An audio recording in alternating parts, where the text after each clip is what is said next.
I remember as being in high school and talking and being around entrepreneurs, and I was always interested in entrepreneurship.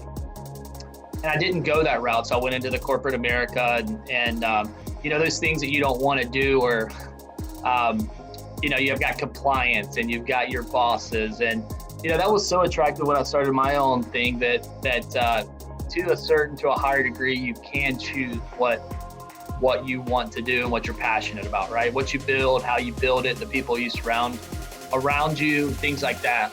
Welcome to the Meaningful Work Podcast, your source for ideas, inspiration, and tools for unleashing your best, most fulfilling work yet. Now, your host, Josh Schneider. Yes, welcome to the show today.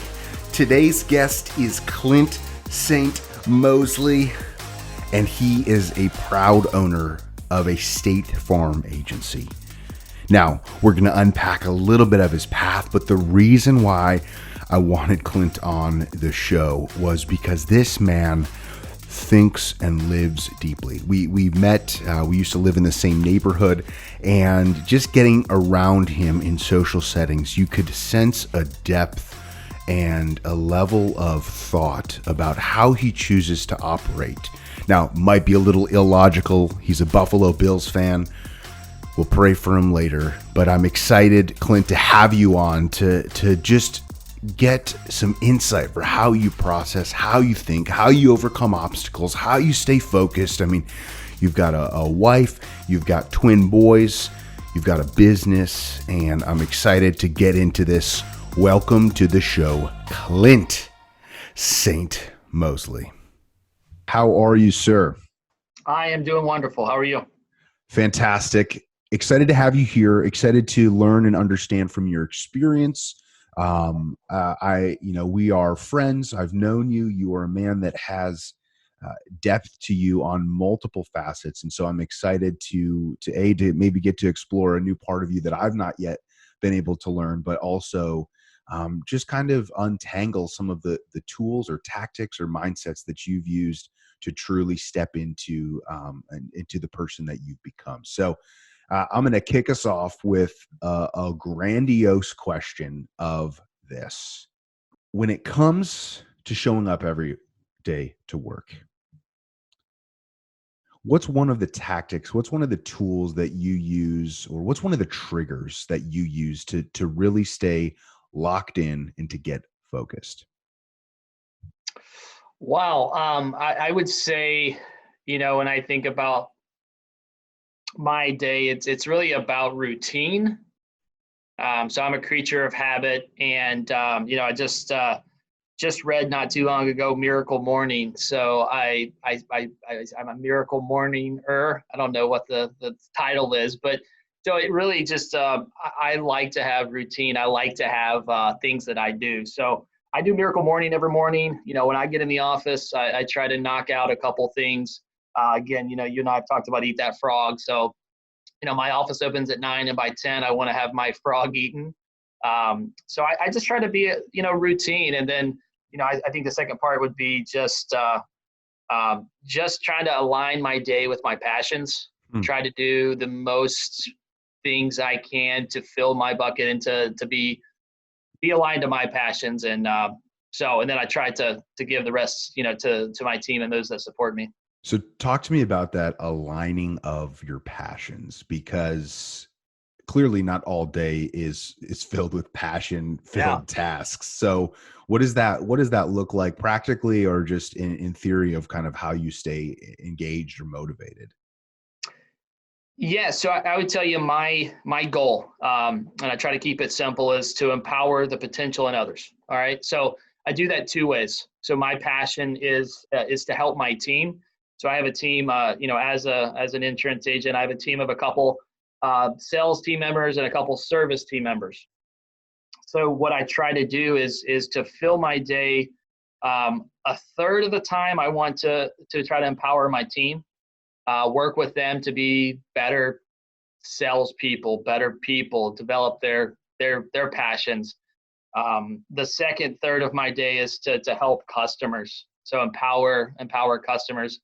And then thirdly is that other bucket that no one likes. It's just the running of the business, paying the bills, answering emails, things like that. So I think when I try to look at alignment, I try to focus my day on how do I empower the potential in others, both my team, myself, and customers. So in terms of those tasks that are the easiest to push and those things that are easiest to get off of your plate, how do you balance those between the easy things and the hard things, and doing the aligning these passion-filled tasks that you actually want to step into? Yeah, good question. I think you knock out the.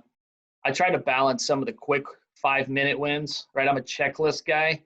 So if I come in and have 10 things on my list, if I could knock 3 of them out that are pretty quick, then I start to build that momentum, right?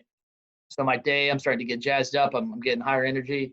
And then I try to tackle those things that I just want to push off, whether it's a system I don't like, that I have to log into and work in, a call I don't really want to make, things like that. So I try to hit the quick hitters and then the things that I just am dreading.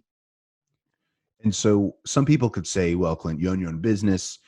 This is easy for you. Like everything is fun. Everything is exciting. But clearly not everything that you're doing, like you just said, I have to log into the system and do this thing that I don't want to do. And I know based on human nature that just because you eventually started your own thing, you weren't always an entrepreneur, but when you started your own thing, that mindset of, oh, I've got to do this thing that I didn't want to do didn't just happen. If you could go back, I don't know, 5, 10, 20, whatever, how many years, is there a job or a role or an influence that if you could start to think back became pivotal in that mindset and that ability to be disciplined enough to do that thing you don't want to do? Any insight that you could provide into when that turning point or when that strength started getting flexed? I remember as being in high school and talking and being around entrepreneurs, and I was always interested in entrepreneurship. And I didn't go that route, so I went into the corporate America and those things that you don't want to do, or you've got compliance and you've got your bosses, and that was so attractive when I started my own thing that to a higher degree you can choose what you want to do and what you're passionate about, right? What you build, how you build it, the people you surround around you, things like that. And I still, as in insurance, it's a highly regulated industry. So a lot of compliance, a lot of things that I don't have a choice. But what I do have a choice about, and I think that the influence has been seeing other entrepreneurs, teams they've built, and thinking back to one influence, I don't know that something stands out, but I think just always being attracted at a young age of entrepreneurs and the flexibility they had. Again, I think that's the one misnomer is it's not less work, right? Most of us entrepreneurs, most of us business owners, we may work 80, 100 hours a week, but it's fun. It's what we want to do. There's a bigger reward for that. So I think that it's, there's always things that you're not going to want to do, compliance, systems, whatever the things are. But I think seeing that you can kind of have a bigger control is what always attracted me to entrepreneurship, if that makes sense. No, it does. And it's funny because as you get more control, and in a lot of ways you lose control, because every moment or every seed that you plant has the ability to give you incredible upside. And I think human nature in a lot of ways is driven two ways. Either they're driven to the need for safety and to be risk adverse, or they're driven by the ability to have something more. And one of those two does not come without the other. And oddly, you're in a situation where you show up every day trying to go get more in a risk adverse space. But one of the things that'd be interesting is, what are one of the greatest challenges or obstacles or barriers that you've faced in the last 12 months that maybe you didn't anticipate, and kind of walk us through that experience. Yes, I mean, I would think in the past 12 months, there's been two really big ones. So in insurance in Michigan, we're going through a state um, where the laws are changing. So at a statewide level, the laws are going to change.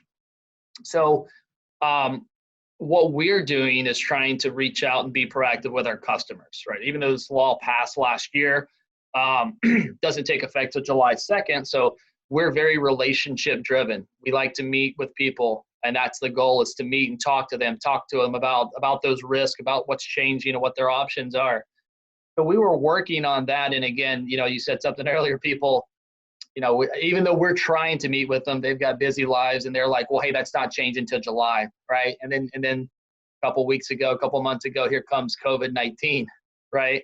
So we are already up against an obstacle and trying to meet with people, and then that hits, right? So we're already trying to meet with people. They were kind of delaying us. They were procrastinating, and then COVID-19 hit. So that's now it's set us back even more. So that's the biggest obstacle we're working with. But I think that's what's great about entrepreneurship, and that's what's great about innovation, right? Is like, what do you do, right? When you get a brick wall, how much do you really want something, right? How much do I really want to meet with them? How much do I want to connect with them? And it's still the same. So we're not doing face-to-face, but I'm calling people and having meetings over the phone, right? We're using technology like everyone is. And, it's just amazing to see how Zoom and some of these technologies have blown up even more so over the past couple of weeks. I think it's just, the challenges we're having is we're very relationship driven. State Farm and my office is a very relationship driven team, and we're trying to connect with people. And it's just been difficult to do because of their busy lives, and then COVID-19, and then quarantines and things like that. So obviously you're trying to interact with people who are, general public in this situation.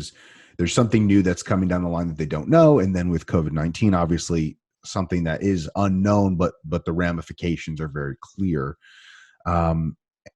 When you have like approached this problem, and I'm just curious, are you the type of person that kind of just kind of keeps pressing, or are you the type of person that kind of takes a couple steps back, kind of figures out the situation, puts the problem in the incubator, puts it in the crock pot, lets it kind of simmer, and then you're like, that's the moment, and now I step forward? I would say I'm not an early adopter, right? So if you think about adoption, I am someone who sees the problem, tries to look around, look at my resources, look at my support, what are others doing? And then I try to be, make a quick decision and act, right?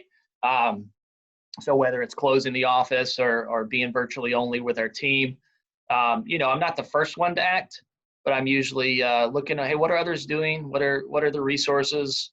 So I'll probably let it simmer a little bit in the crock pot, and then try to make a decision as quickly as possible.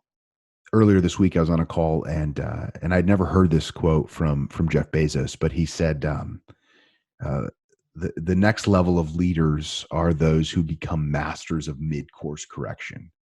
Yeah. And it's, I think sometimes you never know the capacity that you have to become that person until it's almost thrust upon you. Another thing from that call, and I want to turn this into a question, was it said, we may be in a season where being flexible is too rigid. And it was saying that fluid is the new flexibility. In terms of how you've operated over the last couple of weeks, what are some shifts or some changes, whether it's personally how you operate, what time you wake up, what plan you operate? Like, have you really stuck to the same routine, the same process as much as you can? Or have you realized or seen, there is this box of mystery that's unfolding in front of me, and I'm going to utilize this in a different capacity, or I'm going to use some of this to my advantage? Yeah, that's a wonderful question in the sense that what comes to mind is that there were things that as our industry we thought we could never do, right? We have a lot of people who still pay cash. We're not taking cash payments, right? So I know that Hold on. People pay their bill with yeah, cash? yeah, No way. about you think about all the dynamics. We know what we know, right? I've never paid cash I barely keep cash in my wallet, so I'm like, why doesn't the don't come to me, valet right? tip take credit card? Like, I'd throw you Right. a few more. Yeah, can I Venmo you Taco Bell money, Right, right? So, right. it's we still have a large population and a large demographic that pays their bills in cash, and it's also beautiful because you get to see these customers monthly, right? This is very old school mentality, and I get to see my customers and how you doing, how are things going. But when you say um, fluidity and flexibility and all these things that we don't know what we can do. So I'll go back. I think you know this, but I spent a couple of years at a startup company called Mom Source Network, and what we were doing was advocating for flexible employment. And a part of that, some of it is work from home, some of it is job sharing, all these kind of types that give people flexibility. And so we were for years challenging people on work environments and work from home and teleconferencing, and they didn't want to do it, right? So it wasn't that they couldn't do it, they didn't want to do it. Now they have to do it, and they are doing it. So it's amazing to think how I hear a lot of people saying right now, we may never be normal again. And what they're saying is it may have permanently changed how we work, how we interact, all these societal things. I think it's a really interesting moment that you talk about fluidity. So when it comes to new normal, and this is very much a leading question because I'm personally interested because this time is upon us, and I am on the road all the time. Rarely do I feel like I'm home, maybe 3-4 nights a week total, and obviously that takes tolls in some other ways. And so this has been in a lot of ways a blessing for me to get to slow down. The workload still seems hectic and heavy, but my commute time is now 19 seconds up the stairs, which I'm working to get that to 15 seconds. All right. Right. Like how many push-ups can I do before I leave the end of the day so I can hit the stairs faster? But I viewed this time as a way to kind of maybe destroy all of the routines and habits and patterns that I've had up to this point, and said, when in life do you have this opportunity to kind of take a time out in business? When can you really you can take some weekends, a week, maybe a couple of weeks. When do you have this opportunity? So I'm curious for you, you kind of said new normal. What are you thinking about, or what do you want to maybe be something that comes out of this that maybe is a new way of operating for you, a new process, a new way of thinking, or just a new way of doing business? So I'm leading this because it's something I'm thinking a lot about personally, but I'm also intrigued when you think of new normal, what does it mean to Clint? I think about my team. I think about we have continued to be what I would say successful in these past few weeks, and we never planned for this. It was never a design. So I think it challenges you to, what does your team look like? What does your footprint look like? Do I need this office? Do I need this big of an office?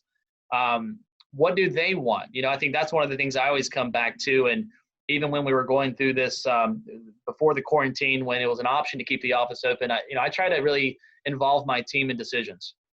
So talking to them about, hey, what do you want to do? Do you want to work from home? And at first they didn't. They just wanted to maintain it. And then as things started to escalate, they wanted to work from home for safety, right?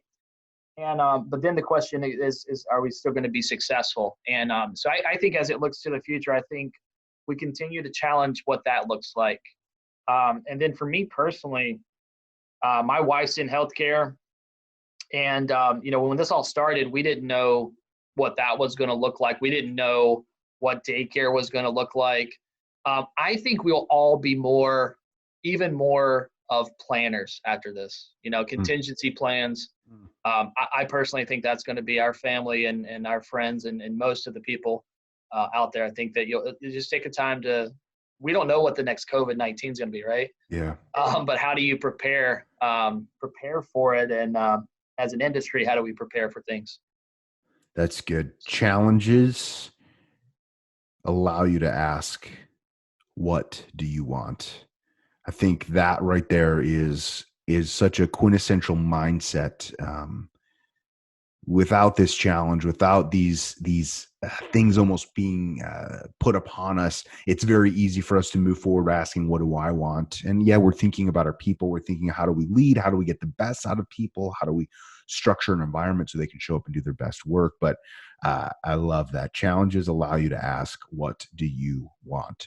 So Clint, so grateful for your time that you could come on today and just share some insights in how you've gone from this transition and just some of the new things that you've been thinking about. And obviously we are all figuring this out. And so it'll be exciting to have you on again in 6 months and reflect back on some of the learnings and really dive a little bit deeper. So Clint, thank you so much for your time. We'll see you next time. All right. Take care.